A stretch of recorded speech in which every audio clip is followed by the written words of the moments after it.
All right, my man, we're back on it. Round two. Yes, sir. Um, just for the audience to know, you did a great video, talked about your personal, USMLE journey, taking it once, taking it twice.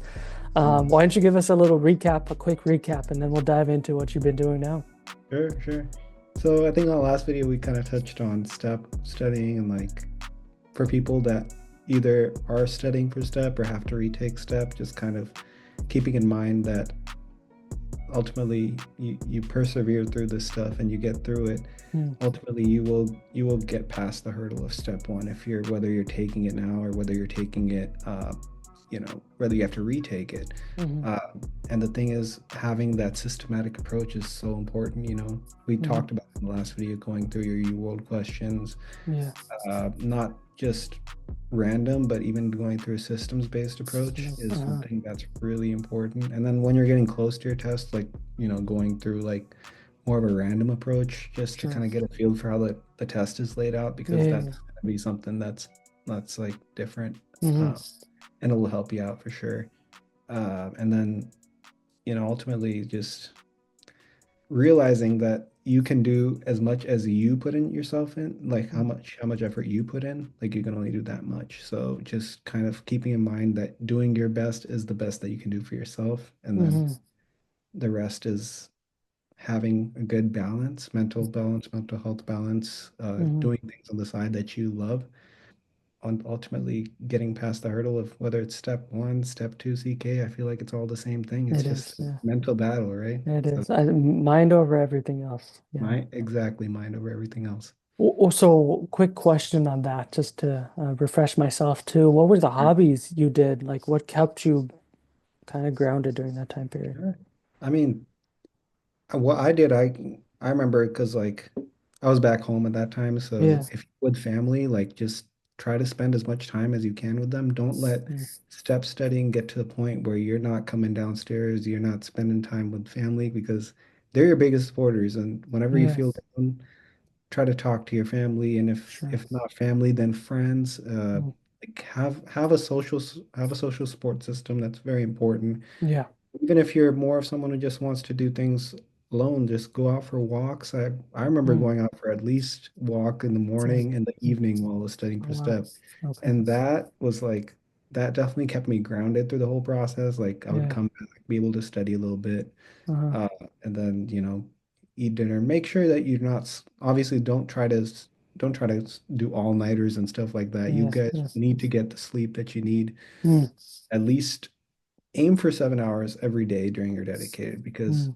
it when you Makes a sleep, difference. it's memory consolidation and all that. You Yeah. know how it is. So it helps you consolidate what you learned, and ultimately, you stay grounded as a person, and that's the most important thing. Got it. Got it. So, Mhm. since that time period, since we talked, you freshly just took step like a month ago or 2 months ago. Yeah. Now you're doing many rotations in. How has it been Mhm. going? Any changes since that time? Oh yeah. So I mean, it's been going good. I've been going through my rotations, and Yeah.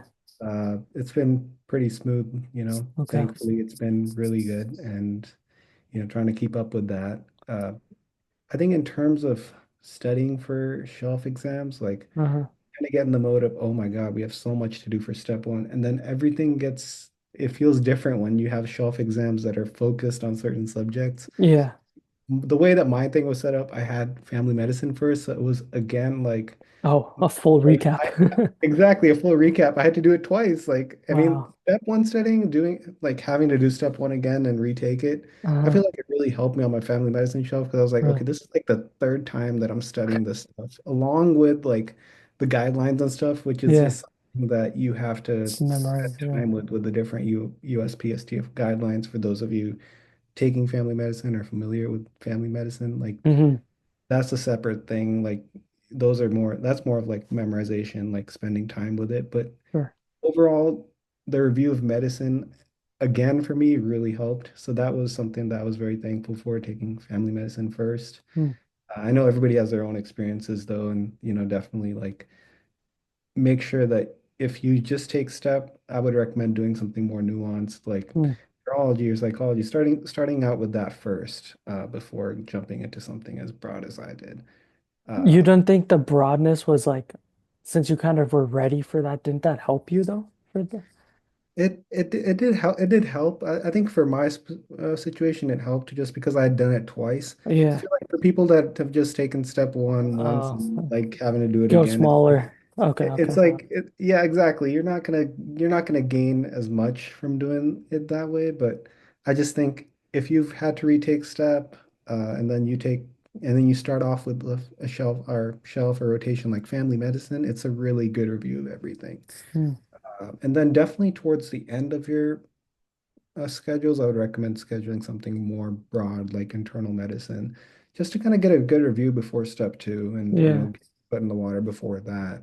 Okay. But uh, overall, everything's been going good. Good, good. That's great to Yeah. hear. Mhm. So in terms of your studying, you know how you did a little bit different approach to your second time. Did that approach help you for your shelf studying as well? Or did you do totally something else for Yeah. shelves? I kind of kept it similar. So I'd done UWorld, Uh-huh. and keeping on the UWorld grind is very important. Yeah. I mean, we tend to think like, oh, step one is the biggest thing we think about with the UWorld, but then it continues on, and you actually have a really good question base Mm, for shelf exams and your step two exams. So mm, that's something that you should be aiming to do throughout each rotation is complete the set question set for mm, that rotation. I found that practice questions are honestly like the best way to learn. uh-huh. You kind of go through the motions, and if you get a question wrong, every try to write the key concepts down, and then Yeah. have it all in a notebook. So by the end of the rotation, you kind of go through and like, okay, like this is what I missed. These are the ideas I need to work on. Yeah. Uh, and ending it all with a high yield review of it, like watching videos for the last 2 days, high yield videos of the Mm, concepts, can be helpful.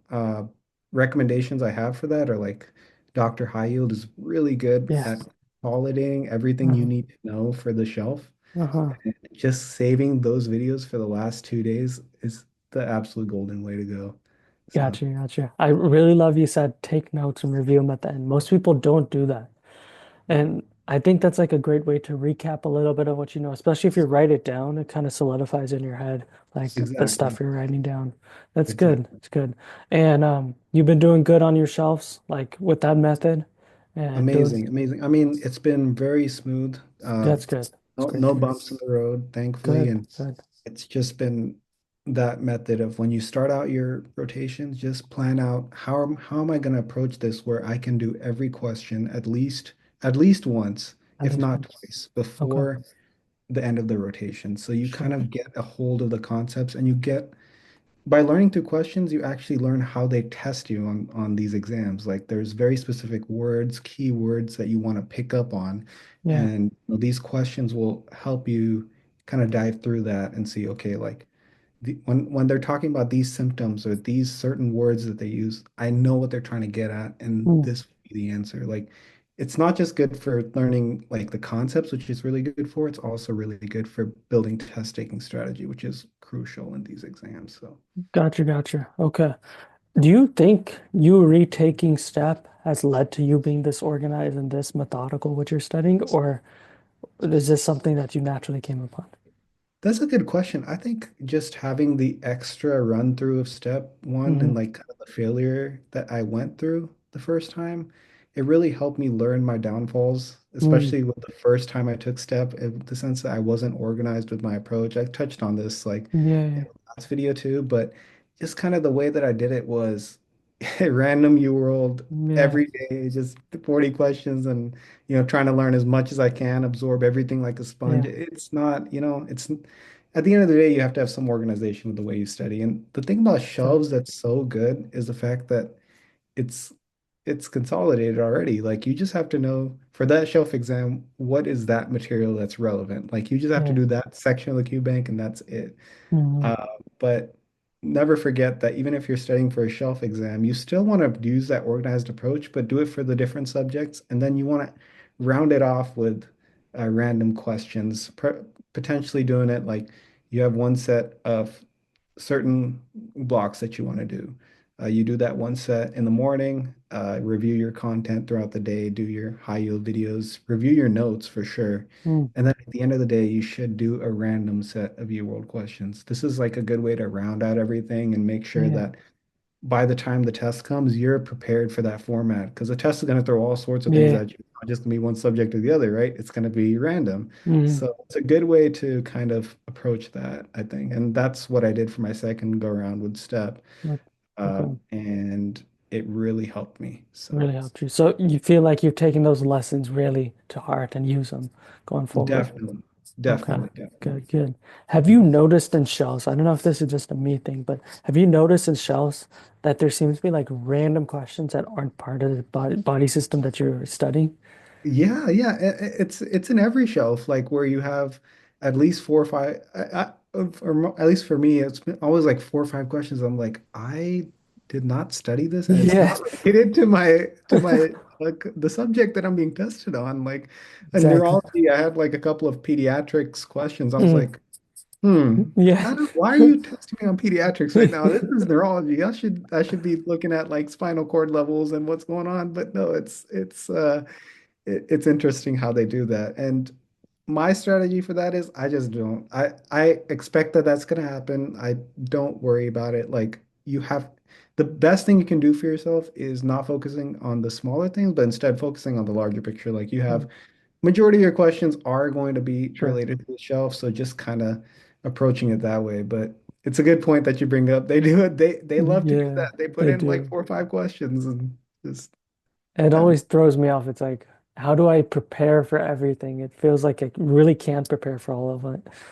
Yeah. Exactly, exactly. It's hard to approach everything, but yeah, just keeping the majority thing in mind, I Yeah, guess. yeah. Just keep that in mind and then you go forward with that. That's great. All right. So rounding it kind of off though, you got through your USMLE step one. Now you're doing your shelves. You're getting towards the second half of the year. What's your plans going forward and what's your plans for step two? And then what's plans beyond that? It's a good question.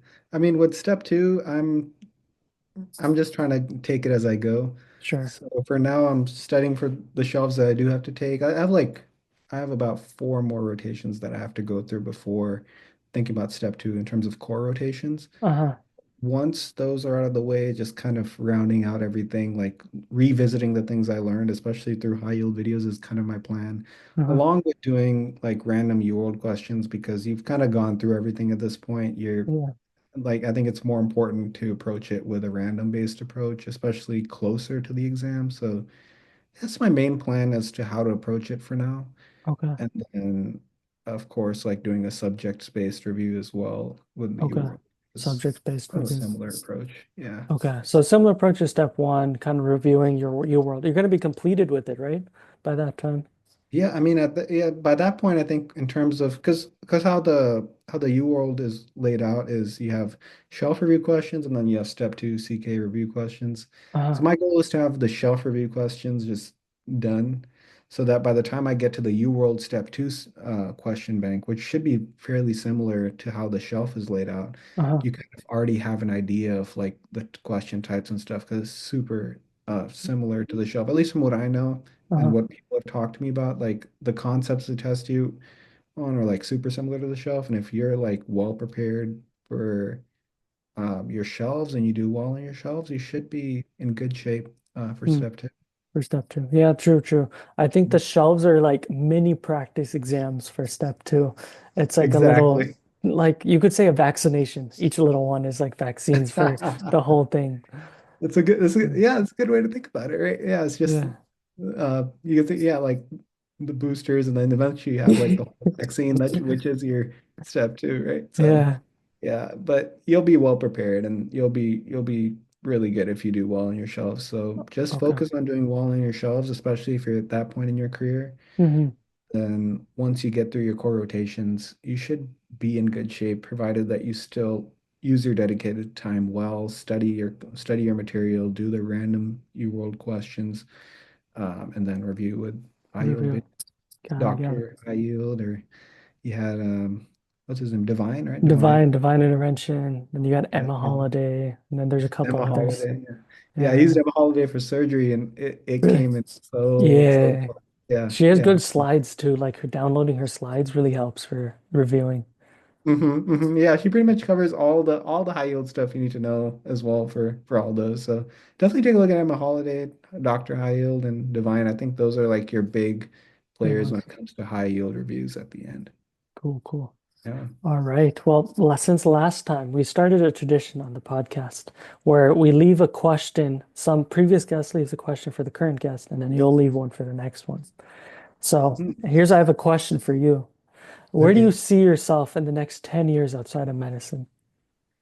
It's a good question. I see myself I mean, for what I really want to apply to is neurology, and I feel Yeah, like that's just one of the areas that I see myself like practicing in the future. I mean, I've done a CE neurology, I've done the core clerkship already, and I plan to do sub-I next year. yeah. So neurology is one of the things that really just clicks to me, and also is just one of the things I'm been passionate about since I was a child. So hopefully that's one of the things that's the area that I'm Yeah. in 10 years from now. What Uh, about outside of medicine? What do you see yourself in? Outside of medicine, Yeah. I just want to have like a good family life, a good home life. Okay. Being just, I Any think, hobbies you want to be doing like 10 years from now, like routinely? yeah, yeah. I mean, keeping up with my walks is a big thing. I walk and I still do that thing in like Okay. morning and Good, evening. I good. go for a walk and like Uh, I'm like, you know what? I'm not gonna worry about work for now. Like it's just morning or the evening. enjoy. I'm gonna go out for a walk, enjoy, Good. come back, maybe study for a couple hours, and then go to bed. So I want to keep that similar approach when I go into the professional field and start working. Mm. Coming back home from work, I think the first thing that I want to do is, go with my family, go for a walk, come back and, you know, just be aware that you're at home, like you're with family. So Yeah. just kind of keeping that Yeah. mindset. Nice work-life balance. Exactly, exactly. Like maintaining a nice work-life balance is You'll do crucial. that in neurology, or if you want family, but whatever you want. I think those two are Yeah. really good for work-life Oh balance. yeah, yeah, definitely, definitely. Yeah. How Yeah. about any dogs, cats? Dogs and cats. That's a good Mm. question. I've always wanted a cat. I think Okay. cats are like one of those, they're just like, I don't know. Like with dogs and stuff, yeah, they're nice too. I'm honestly either a dog or a cat person, but if you Okay. ask me, cats are just more, I don't know, they're just more like affectionate. Like, like they're just Interesting. I feel like if you have a good bond with a cat, like like it's pretty nice, to come back home and play with them for a little bit. So I'm uh not a cat person. I'm only a dog person. oh man. That's where we differ, man. Yeah. No, Speaking but of I love dogs difference, too. I love dogs too, though. yeah, dogs are great, dude. Yeah. Yeah. Speaking of that, though, like, what is a question you have? What would you want the next guest to answer? Anything you can think of. All right. I mean, I think a big thing that I would want to know is like where like not only like where do you see yourself in the future? I think that's an important question, Uh-huh. but like what are your do you still have like the same intentions that you came in with in terms of Mm, with what you thought medicine was going into medical school and like what your intentions were and like what your goals were? Are they similar to, the when you started? And wow. I think that's a critical question. I mean, Yeah. if I was to answer that myself, I think so, honestly. I think You think that so? when I started medical school, like I was about caring for people and making sure that I'll like it's ingrained in my in not only culturally, religiously, but I just think as a person, that's who my family kind of raised me to Mm, be, someone who cares about their community, someone who cares about, sure. helping the needy, helping the poor, Mm, helping anyone who needs help. And that's what medicine is all about, is some people mm. want to get their lives back and people want to get their back to their families, live a good and normal life. And that's where doctors come in, and that's where healthcare comes in. Yeah, So yeah, that's something that I maintain to this day is the core belief that medicine is about beneficence, is about yeah, helping patients get back to the lives that, you and I live, and yeah, everyone yeah. to live, you know. It's so Sure. that's that's one question that I would have is, do you think the values that you came in with are sticking That's today too? So Oh, I like that. I really like that. That's great. I will ask that on your behalf and we'll see what the answer is. perfect. That's great. That's great. Yeah. I'm looking forward to it. Yeah. Yeah. Yeah. All right. Thanks. Well, thank you, Samir. Thank you for this part two. I have a feeling there will be a part three sometime in the future. Amazing. We'll keep up with it and thank you again for coming. No, no, I'm looking forward to it. Thanks for having me, Karthik. Thank you.